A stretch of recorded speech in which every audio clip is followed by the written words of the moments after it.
Montana Territory, late spring of 1878, the wind tore through the cottonwoods as if it knew something was wrong. Elara Hensley ran. Her boots slipped in the damp earth, her chest ached, and her arms stung where bruises bloomed in ugly half-circles. But she did not stop. Strapped to her back, her baby girl, Elsie, whimpered softly beneath a wool shawl, her tiny fists clinging to her mother's shoulders. The bruises on Elara's arms were fading, but the fear was not. Behind her, the town of Hollow Creek shrank into the trees. She had left in the middle of the night while her husband's snores still filled the cabin. She had taken nothing but a half loaf of bread, a knife, and her child. She had no map, no plan, just the memory of a place whispered about by a kind stable hand once, a ranch far from town and danger. A place where no one would hurt her. She had walked for 2 days before her legs gave out. The sun now hung low, and her body trembled with exhaustion. She stumbled over a rock and went down hard, her knees slamming into the ground. Elsie let out a startled cry. "I know, baby," Elara whispered, voice shaking. "I know, I am trying." She did not see the rider until the hoofbeats were nearly upon her. A tall figure approached on a dark bay horse, slowing as he took in the sight. A woman with torn skirts, mud on her cheeks, a baby tied to her back, and arms ringed with old bruises. He dismounted quietly. "Are you hurt?" he asked, his voice low and steady. Elara pushed herself up, shielding Elsie. "Do not come closer." The cowboy raised both hands. He had a lean build beneath his dusted coat, and his face was weathered but kind, with dark eyes that watched her carefully. "I am not here to hurt you," he said. "Name is Vaughn Westley. I got a ranch not far from here. You look like you need rest and food. That baby sure does." Elara blinked rapidly. "I do not know you." "No," Vaughn said softly, "but someone hurt you, and I do not stand for that." She stared at him, her breath catching. "No one will hurt you here," he added. Those words, so simple, broke something open in her. Her knees buckled again, and this time he stepped forward and caught her before she hit the ground. "Easy," he said, holding her upright. "Let me help." She let him. Vaughn rode slow on the way back, Elara in front of him, holding tight to Elsie. The baby had fallen asleep against her chest, her mouth slack with trust. Elara said little, her head resting back against Vaughn's shoulder, body so weary it barely moved. The ranch came into view near dusk. A modest wooden house, a barn, a few grazing horses. Chickens clucked in the coop. A dog barked once and then quieted when Vaughn called out. He helped her down gently, then lifted Elsie into his arms. "I can carry her," Elara said, but she was swaying. "She will be fine with me," he said. "You need to sit." He led her inside, the house warm with the smell of stew and the faint smoke of the hearth. He set Elsie in a cradle by the fire, his sister's old one, left behind years ago, and brought Elara a cup of water. "You have not asked what happened," she said, staring into the flames. "I do not need to," he said. "You got bruises, you were running, that is enough for me." She looked up at him, her green eyes rimmed with red. "He would kill me if he finds me." "He will not," Vaughn said. Something in his voice made her believe it. That night she lay in a real bed, wrapped in a clean quilt, Elsie curled beside her. Vaughn had given her space, just as he said he would. Still, she heard him moving around the house long after dark, feeding the fire, checking the windows, like he was keeping watch. She slept for the first time in weeks. In the morning, the bruises on her arms looked darker in the sunlight. Elara caught Vaughn looking at them as she fed Elsie by the fire. "I did not mean to stay," she said, without meeting his eyes. "You are not in my way," he said. "You need time." "Take it." Elara looked at the cradle. "She is all I have," Vaughn nodded. "She is safe here, you both are," she swallowed. "I do not know how to thank you." "You do not have to." But she saw the way his jaw tightened when he looked at her arms again, the way his hands curled into fists. He did not ask questions, but he listened when she spoke. He chopped wood when she could not. He made her tea when her hands shook too hard to hold a cup. He never touched her without asking. And when Elsie laughed for the first time in weeks, it was because Vaughn made a face at her from across the table. Elara watched them, her child, and this stranger who had taken them in, and something inside her began to soften. Days passed. Elara began to help with chores, feeding chickens, sweeping floors, learning how to pour grain for the horses. Vaughn showed her patiently. He never rushed her. He never looked at her bruises with pity, only quiet anger. One afternoon, while gathering eggs, she asked, "Why do you live alone?" He leaned on the fence. "Had family once. They passed. Sister married and moved east. Parents gone long before that. I kept the land, been enough for me." Elara nodded. "You are kind," he shrugged. "You needed help." "That is all." But it was not all. She saw it in the way he looked at Elsie now, like she mattered. Like she was his, too. A week later, she cooked supper. Vaughn came in from the barn, smelling of horses and dust. When he saw the food, he blinked. "You did not have to, I wanted to," she said. "You have done so much." They ate quietly. Afterward, he pulled something from his coat pocket, a small, carved horse. "For Elsie," he said. Elara took it with trembling fingers. "She will love it." Their eyes met. The silence stretched. Vaughn took a slow breath. "You do not have to stay, but if you want to, I would be glad for it." Elara looked down at the toy horse, then at him. "I want to," she said, and when he stepped forward slowly and brushed a tear from her cheek, she did not flinch. She leaned into his hand. And for the first time in her life, she felt safe. The summer light settled slow across the land, long and golden, stretching its warmth into the quiet corners of Vaughn's ranch. Elara stood at the edge of the garden with her sleeves rolled to the elbows, her palms dusted with soil. Vaughn had shown her where to plant the beans, how deep to press them, what weeds to watch for. She hadn't known how much she needed the feel of earth between her fingers until she felt it. "Those'll come up strong if you don't crowd 'em," Vaughn said from the fence line, where he was mending a split rail. "I'm careful," she said, brushing her wrist across her brow. "I don't want to waste." He set the hammer down and crossed the yard with a steady gait. "You don't waste anything." "You listen?" She looked up at him, the sun catching in her hair, and felt a quiet pride rise in her chest, not because he'd noticed, but because she'd earned it. By the porch, Elsie sat in a wooden washtub, splashing at a floating pine cone Vaughn had whittled down smooth. Her bare feet kicked water over the rim. She giggled and clapped when the cone bobbed her way again. "I've never seen her this content," Elara said, her voice low. Vaughn didn't answer right away. He knelt beside the tub, dipped a hand in, and flicked a little water onto his own face. Elsie shrieked with laughter. "You're raisin' her right," he said finally, looking up at Elara with something quiet behind his eyes. "You already did the hardest part." Elara didn't speak. She crouched beside him, letting her skirt settle in the dirt, and ran her hand gently through her daughter's curls. "Hardest part was choosing to run," she said after a long while. "Knowing what he'd do if he caught us, and still going," Vaughn nodded. "That choice saved her." "It broke me," she whispered. He looked at her then, full and steady. "You're not broken, you just been hurt." Elsie leaned forward and sloshed water over Elara's hands. The cold made her gasp and laugh, and the sound startled her. She hadn't meant to laugh, but it had come out of her before she could stop it. Vaughn didn't say anything. He just smiled soft, not wide, and stood up, wiping his hands on his trousers. "Firewood needs splitting before sundown," he said. "You want to learn?" She blinked. "You'd let me?" "I'd teach you," he said, and walked back toward the shed. She followed.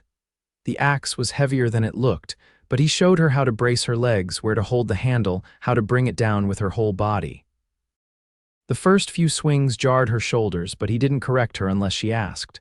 When she got the rhythm right, the block split clean and a puff of dry sap rose into the air. She stared at the halves.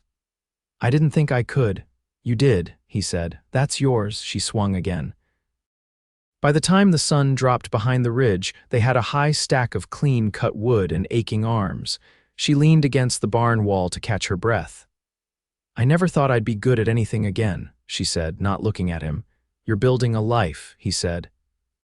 "That's more than most manage." The wind picked up, brushing warm air through the trees. Somewhere out past the creek, a meadowlark called. "Can I ask you something?" she said. He nodded. "Does it bother you, me being here with a child and past?" "Things," he stepped closer, slow and deliberate, not touching her. "No," he said. "You being here feels right." She met his eyes. "You don't think I'm too much trouble?" "I think you're strong," he said, "and worth the trouble." Her breath caught, but she didn't look away. Inside, Elsie had fallen asleep where she'd been wrapped in a dry towel, head resting on a folded quilt, cheeks pink from sun and water. Vaughn carried her to the cradle without waking her. Elara watched from the doorway, her arms crossed gently at her waist, and something inside her shifted. She didn't feel like a guest anymore. That night, they sat across from each other at the table, the oil lamp casting long shadows. She stitched a tear in her dress while he worked a leather strap through a new bridle. The quiet wasn't heavy. It lived between them like a thread, tying moment to moment. "I used to think silence meant danger," she said, setting her needle down. "Now I don't." He looked up. "What does it mean now?" "Peace, maybe," she said. "Rest." He nodded once, and they returned to their work. When she rose to check the fire, her hand brushed his shoulder in passing light, unplanned. He didn't flinch. He only looked up and held her gaze. "I'll see to the horses," he said. She watched him go, the door closing behind him with a soft click. She turned back to her child, sleeping safe in a place she hadn't known existed until she'd run toward it, half dead with fear and hope. Outside, the barn lantern lit Vaughn's path as he moved through the dark with the ease of a man who'd built his life by hand and never stopped guarding what mattered. Inside, Elara sat down, her hand resting on the cradle's edge.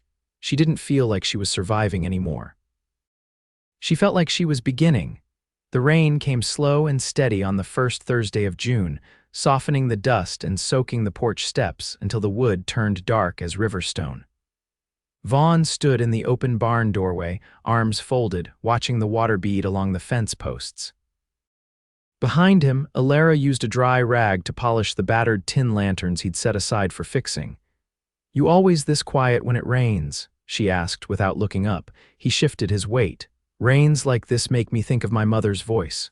She paused, fingers stilling on the lantern's handle. "I don't talk about mine."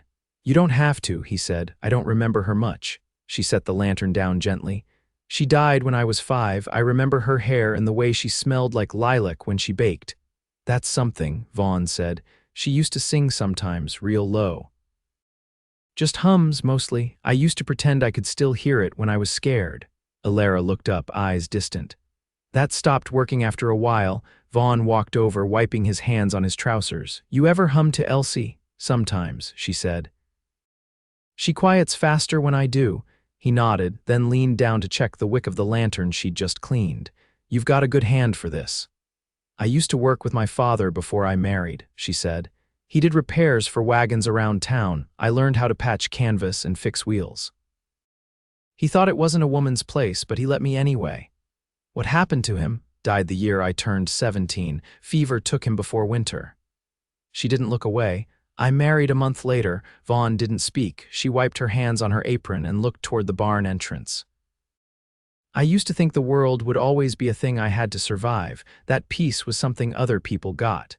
He leaned against the stall post. "You're not just surviving anymore." "I know," she said. The rain picked up, drumming softly on the roof. Elsie stirred in the worn cradle Vaughn had carried into the barn earlier, her small mouth twitching in sleep. Elara moved to her and adjusted the blanket, then rested her hand gently on her daughter's back. "She's the only thing that ever made me brave," she said. "You didn't run for yourself?" Vaughn asked. Elara shook her head. "I think I forgot how to believe I deserved better, but I looked at her and I couldn't let her grow up thinking that was normal." Vaughn stepped closer. "You do deserve better." She didn't respond right away. Then she met his eyes. "Why are you always so sure of that?" "Because I've seen the way you carry her," he said. "The way you listen before you speak, the way you get up early just to start the fire before she wakes, that's not weakness. That's strength." The barn fell quiet again, save for the rain and the soft rasp of Vaughn's boot heels shifting in the straw. "I dreamed once about leaving," she said after a while, "before Elsie. I packed a sack, rode halfway to the creek, then turned back." "What stopped you?" "No one waiting on the other side," she said. "No one to care if I made it." Vaughn's voice was low. "You've got someone now." She looked at him, a question in her eyes. "I care," he said. She didn't reply, not with words. She stepped forward slowly until she stood close enough to feel the warmth of his breath.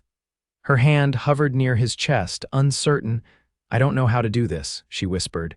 "You don't have to know," he said. "You just have to want it." "I do." He reached up, brushing a strand of damp hair from her cheek. She didn't flinch. Instead, she leaned in, just enough for her forehead to rest against his collarbone. Vaughn didn't move. He let her stay there, held in that quiet space between what had been and what could be. Outside, the rain softened. Inside, the cradle creaked as Elsie turned in her sleep, the sound like a sigh. Elara lifted her head. "I should get her inside before the chill sets in." "I'll carry her," Vaughn said. She watched as he lifted the child with practiced care, cradling her close as though she were his own. Elara followed beside him, her fingers grazing the edge of his coat. Inside the house, the fire still held its warmth. Vaughn settled Elsie back into her place near the hearth, tucking the quilt around her with gentle hands. Elara lingered by the window, watching trails of water snake down the glass. "I never thought I'd find a place where the quiet felt good," she said. Vaughn stood behind her, not touching, just there. "You found it," he said, and for the first time she believed it. The hills had turned green with summer, and the fields were thick with grass that brushed Vaughn's boots when he walked fence lines in the early mornings. Elara stood at the stove, sleeves rolled, stirring a pot of cornmeal mush while Elsie banged a wooden spoon against the leg of the table, her curls damp from sleep. Vaughn pushed the door open with his shoulder, bringing in the scent of sun-warmed cedar and saddle leather. "South Pastures holding," he said, hanging his hat on the peg. "No sign of breaks." Elara glanced over her shoulder. "You said the sorrel mare was favoring her front hoof yesterday." "I checked her," he said. "Stone bruise, nothing worse. She'll walk it off if we keep her from running." She set the pot aside and turned, brushing her palms on her skirt. "I could go down there this afternoon, clean her stall, see if she needs salve." Vaughn's brow lifted slightly. "You don't have to take that on." "I want to," she said. "If I'm staying, I ought to carry my weight." He stepped forward, eyes steady. "You already do." She didn't drop her gaze. "Let me do more." He gave a small nod, then looked down at Elsie, who had managed to get flour on her chin without touching any flour. "You supervising breakfast now?" Elsie gurgled and reached for him. He scooped her up without hesitation. She tucked her face against his shirt. Elara watched the way he held her, one hand steady at her back, the other resting just beneath her legs. "She doesn't cling like that to anyone else. She knows who's safe," Vaughn said quietly. Later, after the morning chores, Elara walked to the barn alone while Vaughn took Elsie to the garden. The sorrel mare stood in her stall, ears flicking forward when Elara stepped inside. She spoke low and calm as she approached, easing her hand along the mare's neck before crouching to lift the hoof. It was nothing deep, just a wide stone bruise, already beginning to fade. Elara cleaned it, then rubbed in a bit of pine pitch and bare grease from the shelf near the tack wall, just as Vaughn had shown her the week before when the old gelding had gone lame. She stayed there a while, brushing the mare's coat, slow and even, the strokes matching her breath. It wasn't about the horse, not entirely. It was about the steadiness. Her hands didn't shake anymore. That evening, Vaughn brought a sack of beans up from the cellar. He set it on the table beside her and pulled up a chair. "I was thinking," he said. "Come fall, we'll need help getting the hay in. I usually hire a hand or two, but I'd rather keep it quiet this year." Elara didn't ask why. She knew. Word traveled fast between hired men and feed stores. A wrong word in the wrong ear could send a trail back to Hollow Creek. "I can help in the field," she said. "I know how to rake and tie bundles. You sure?" "I'm not afraid of work." He looked at her a long moment. "No, you're not." The next morning, she rose before the sun and met him in the lean-to shed. He handed her gloves and a sickle, and they worked side by side in the tall grass, cutting and bundling, tying with twine. The sun came up slow behind them, and by the time Elsie woke, the air smelled of crushed stems and sweat. Vaughn paused to wipe his brow and looked over at her. "You move like you've done this before." "I used to help my neighbor's boy baling straw. His mother was sick and he couldn't keep up on his own.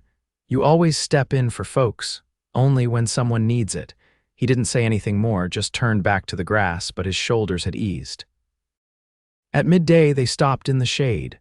Elara sat on the ground, her back against the fence post, while Vaughn carved a slice of cold cornbread from the tin. She took it with a nod and bit into the crust. "Did you ever think you'd marry?" she asked. He hesitated, then sat beside her. "Once." A long time ago, we were young, she didn't want ranch life, went east, married a man who could give her silks and gaslights. Did you love her? I thought I did. Didn't hurt when she went, though. Didn't feel like losing anything that was mine. She looked down at her hands. I thought I loved mine at first. He was kind in town, said all the right things. But once the ring was on, he changed. Vaughn didn't press. He waited. I told myself for years it was something I was doing wrong, if I was quieter, better at keeping house. But nothing I did stopped him. He was wrong, Vaughn said. Not you, she looked at him then, eyes clear. I know that now. They finished the bread in silence. When they stood, their hands brushed and neither of them pulled away. That night, Elara sat at the edge of the bed, brushing out her hair. She saw Vaughn's reflection in the small mirror above the washstand as he bent to bank the fire. He didn't look over, just spoke quiet. I've been thinking of building a second room. Something with windows facing the hills. She turned. For what? For you and Elsie, her voice caught. You do that, he straightened, eyes meeting hers. I'd do anything to keep you here. She rose, crossed the room, and stood before him, close but not touching. And if I stayed without a second room, his voice was low. Then I'd sleep lighter knowing you were near. She reached up, fingertips brushing his jaw. He closed his eyes just for a moment. I want to stay, she said. He opened his eyes. Then stay, he said. And when he kissed her, it was slow and steady, like everything else he did, and she let herself fall into it without fear. The first frost came in mid-September, crisping the edges of the cottonwoods and dusting the pastures in silver by dawn. The fields were half cleared, with hay stacked high under the shed eaves and the last of the beans drying in the cellar. With the season shifting, the days shortened and the nights came cooler. Vaughn began stacking stones for a hearth expansion, and Elara laid out cloth for a new quilt by lantern light. One morning, as they worked together on the porch mending a broken gate latch, a rider appeared at the ridge. Vaughn stood, his hand still on the hinge. Stay by the door. Elara didn't hesitate. She stepped back, eyes narrowing as the figure approached. But as the horse drew closer, she recognized the man lean, with a limp in his right leg from an old break and gray along the edges of his beard. Marshal Rowan, she said quietly. Vaughn glanced at her. You know him. He was kind to me once, before I left Hollow Creek. Rowan reached the porch and tipped his hat, his face lined from years on the trail. Miss Hensley, or should I say Mrs. Elara, folded her arms. Not anymore, the marshal dismounted, boots crunching in the frost. I didn't come to bring you back. Word reached me through a trader, said you'd been seen out here and I thought you ought to know he's gone. Vaughn stepped forward. Gone how? Drunk himself into a rage at the saloon, broke a bottle over a man's head. That man was the sheriff's brother. They buried him 2 days later. No one's looking to drag you back. Elara's hands shook, but she didn't sit. I never thought I'd hear that. Rowan's voice softened.